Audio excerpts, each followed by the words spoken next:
चंदन होई पूजा पाठ करनु भगत जे हो। चंदन ह बाप के बाप बनाओ करे पूछा नहीं कहाँ से आई हो। हम नहीं की जन की कहाँ से आई बा तू जानता तो बताओ नहीं क्या हो। लिपस्टिक हाँ लिपस्टिक खा तू कैसे जानता रहा। यही तरह पैदा कर रहे बानी कबो तोरा माई खातिर ले आओ।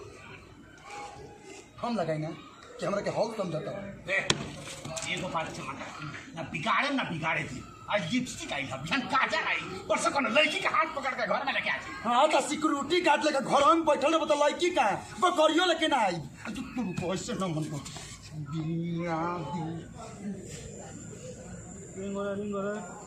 का होटो ना।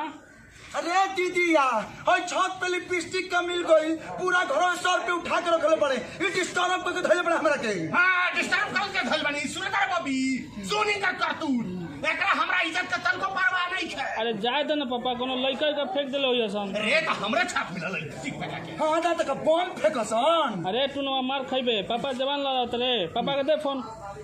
बोल स्पीकर पे सुना था। हां बोल बबी।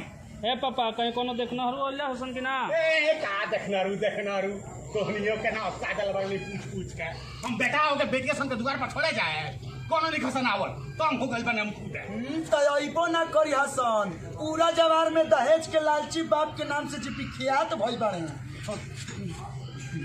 तहनी के तो समझेबू ना तहनी के तो मुंह लागत नहीं के अगर हमर बाप न रहते ना तो 2-3 पिता के सिंकर पर ठोक दे रहती। ए बड़ का मत बोल फोन रख। ठीक बा अभी जो खाखरा पलाव ना खाइबा पूरा भागा पूरा एगो मरचा के आवा कुछ करे ओके तो लास्ट लेंगे लास्ट